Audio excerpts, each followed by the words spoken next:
So welcome in, guys. Here we are with another In the Box With.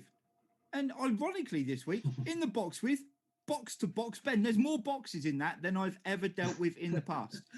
Ben, how are you? I'm good, man. I'm good. Good. So Ben, a fellow Football Manager streamer, a fellow rejectee from season 2 of the Wasted Possession draft already. Although we are in esteemed company, I saw Rob, who was the champion of season 1, went out on Friday night as well. I don't feel as bad anymore. Yeah, fine, yeah. Exactly. It's all good. Didn't want to win this one anyway. Too many new people. But Ben, obviously streaming on Twitch as well on an almost daily basis, as and when he fancies it, as and when he can fit it in. Arsenal supporter as well.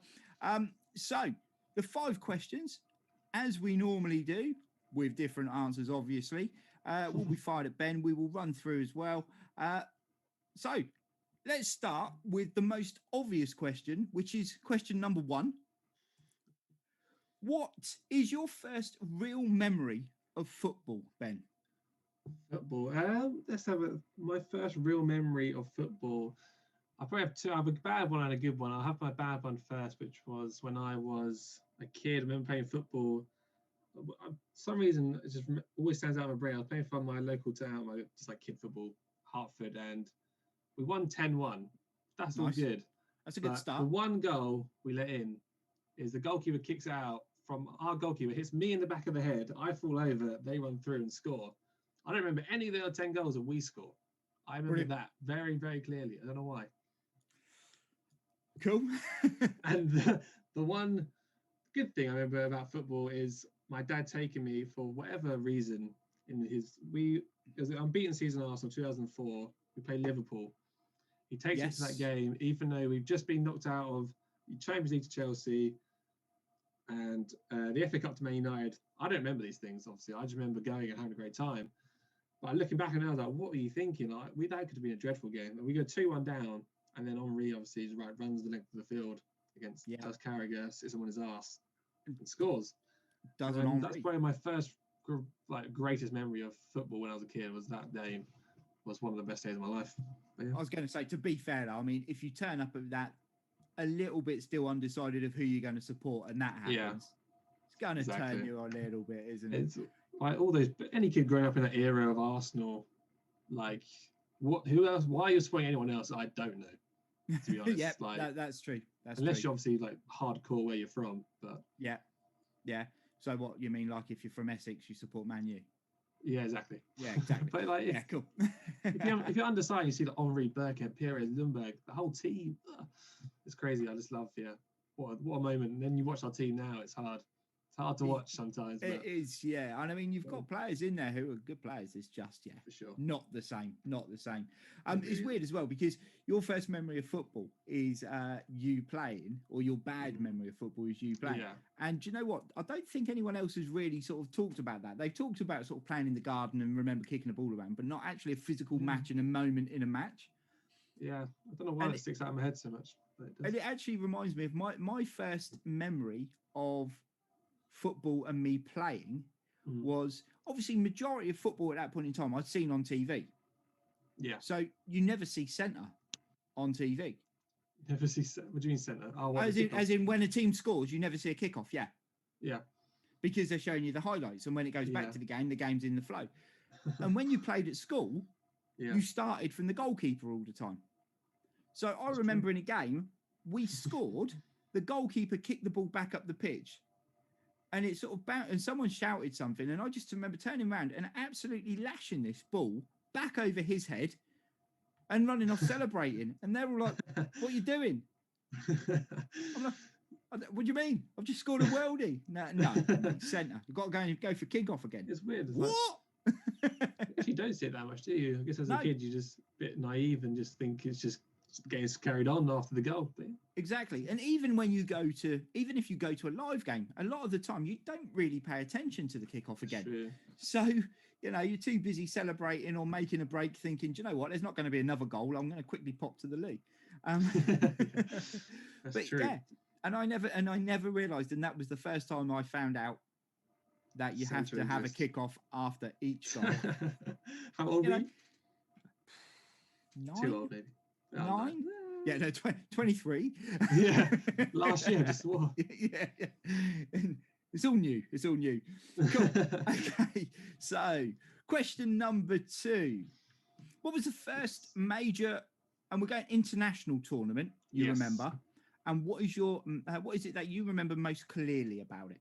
It's funny that you said actually major tournament. Like, I did assume it was international, but you didn't actually tell me. But it's no, I didn't. It's kind of obvious, isn't it? It feels like, But anyway. I've just read the question again and realised it doesn't say international on there, and I've been sending that out to everyone. So luckily, everyone is thrown in international in the gap. Yeah. My first one is actually 2004 Euros. I remember that game. I remember our squad being amazing. Well, yes. I say the first team was really good, but then you have like Darius Vassell coming off the bench. Backup maybe not as good as the first team, but I remember the first game versus France, we were 1-0 up, and I remember then Zidane just turning it on in a switch, and they won 2-1, I believe. Rooney was really good. I remember Rooney being really good that tournament, and losing on penalties to Portugal. Basically, just the standard heartbreak you get with England. But that sort of team should have been doing much better, I think. Yes, yeah, and I mean Rooney was fantastic in that tournament, and then broke his foot, didn't he? So he did. Classic metatarsal. No one had ever heard of a metatarsal until 2 years before, and then everyone was breaking one. It was a cool thing to do. Metatarsal everywhere. Yeah. You break a toe, metatarsal, mate. Metatarsal. But yeah, you're right. That team was fantastic, and I think a big part of the problem was you had some of those players who were hitting their prime, and other ones who were kind of already on the wane. So the likes of Michael Owen was already sort of on a downward spiral. Yeah, sure. But you had Lampard and Gerrard sort of coming to the fore more and more.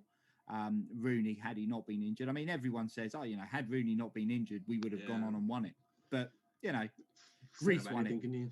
Exactly, Greece won it, and they defended their way to the final, didn't they? So I think they only scored 3 goals in the whole tournament. So, love that. Yeah, exactly. And if we got them on penalties, they would have beat us anyway, because at that point in time, everyone did. So, God, yeah. But I remember just that team, like they're playing like Scholes out left or Gerrard out left, and they just couldn't get balance just right at the time, and it's just annoying. Maybe a better manager, better. Also, the squad was like, you get the first team, but the squad after that wasn't like great. I guess the first team was like one person got injured. Yeah. Tournaments. At that point in time, I mean, we were lucky that, I suppose the big issue is that we had David Seaman in goal for quite a few years. Yes. And then he stepped away, and our backup keepers were not great. I mean, David James, Rob Green. Paul Robinson was there at that point. Paul Robinson. I mean, he was possibly the best one at the time, but even then, he was. Yeah, that's how bad it was. Yeah, bang average.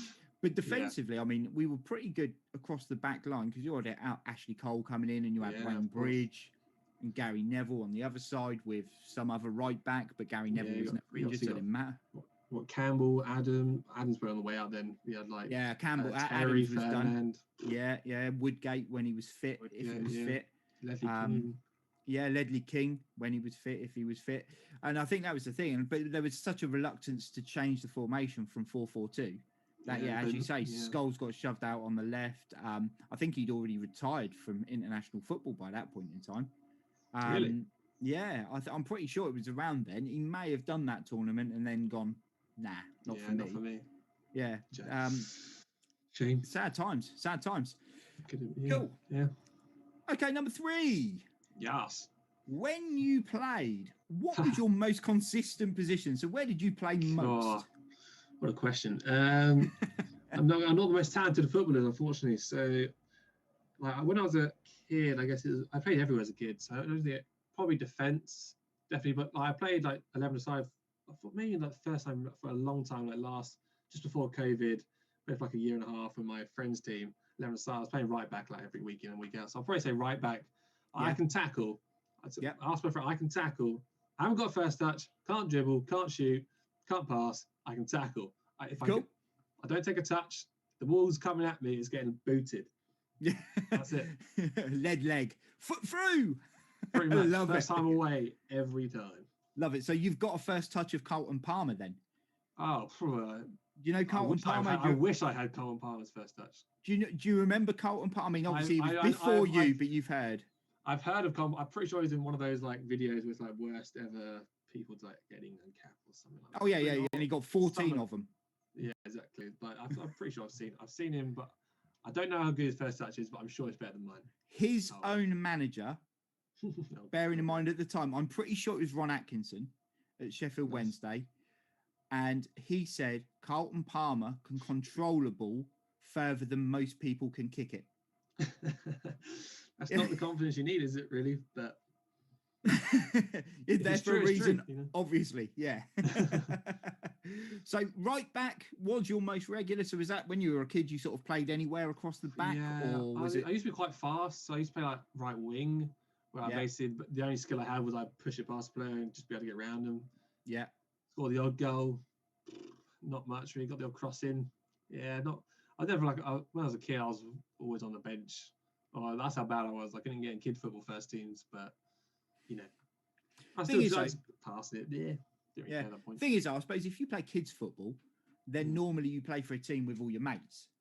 Yes. And if your mates are better than you, you've had that. You probably would have played more somewhere else, but you have that reluctance to leave because you're with all your mates, and that's the main thing, exactly. Isn't it? So yeah, exactly. Football's not about, especially at that level. It's just about playing for fun, isn't it? Just enjoying yourself, get involved with some big tackles. I also played six-a-side, which was all.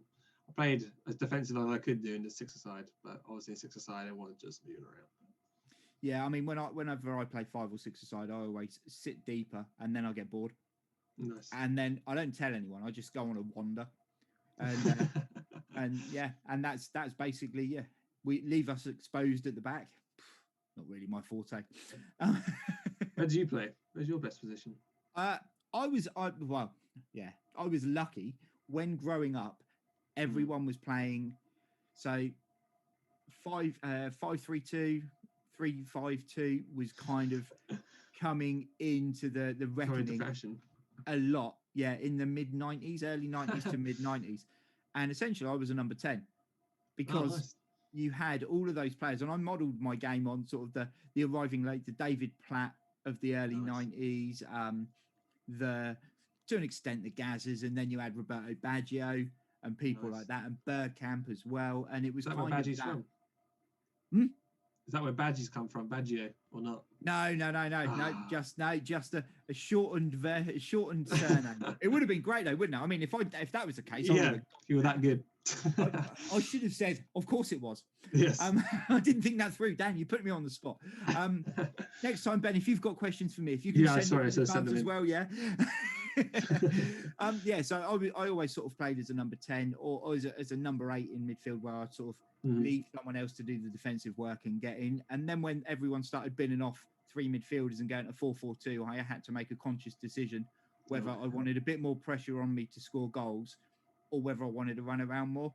So I started playing as a forward. So I would say any kind of attacking role. I spent a chunk of time playing as sort of on the left of a 3 because I could cross with my left foot. I'm not bad with my left foot, but I could cut inside a lot as well. So I've done my bit. Cool. So number 4. If you could have done something different that would have made more of your footballing ability, what would it have been? So many things I can pick from. I think also for the later question as well, but just training my weaker foot would have been so helpful. Just like my left foot is an absolute shambles. Ask anyone, like, I might as well be on one leg hopping around with a crutch. It is terrible, man. Have you got a left foot as bad as Raheem Sterling? Yeah, worse. Like, it's not even. It doesn't even feel right when I kick it with my left foot. It's like I just avoid it at all costs. Unfortunately, I should have been as a kid maybe just playing more just with both feet, because at that sort of age, I don't really care. But I don't know. But left foot would have been nice. I think it's hard though, isn't it? Because as a kid, a lot of teams you play with, exactly, and the teams you play with will always focus on the things you're good at. They won't try and improve anything you're bad at unless you're at a higher level. And actually, if you're playing at a much higher level, then the things you're bad at become less. Yeah. So they will try and encourage all the things you're good at. It's a really awkward one, I know. So, I mean, I was a good footballer as a kid, but it wasn't noticed until I had my first knee op, or until I had my first knee injury, because I was very quick. So it didn't matter how good I was at football. When we were playing 2 up front, I'd be the man making the run beyond. And I was quick, and I was bigger than most people. I mean, I'm not now, but at that point in time, I was bigger than a lot of other kids.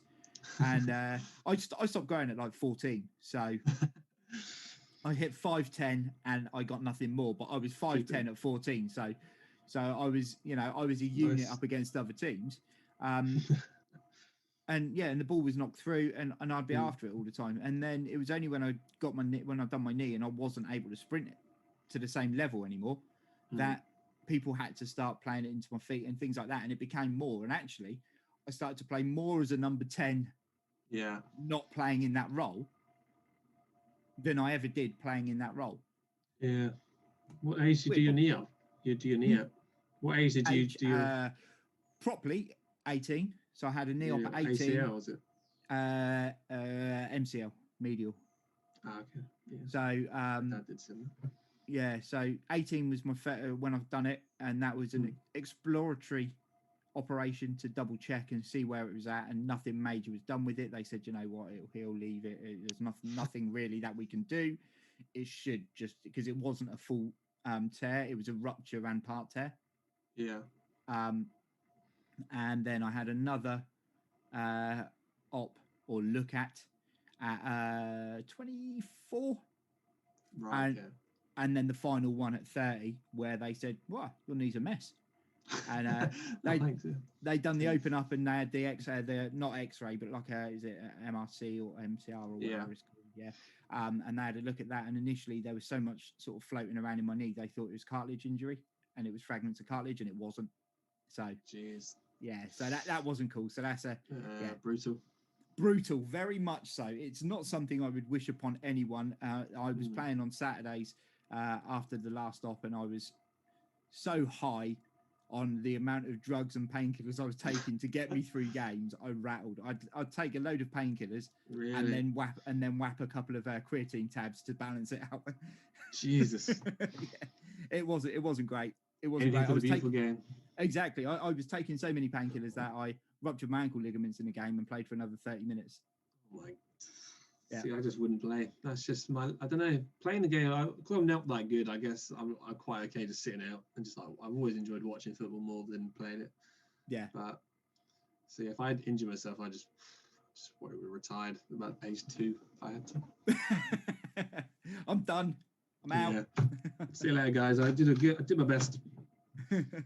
Yeah, I mean, I barely play at all now. I mean, not even sort of 5-a-side of things. I join in at training for the club I run, but that's about it. Nice. So, final question. It's the big five. The big five. What do you feel are the top or most important 5 attributes that the modern day footballer should have? And we're not talking position specific. We're talking sort of the key things that would make someone the ideal player. Yeah.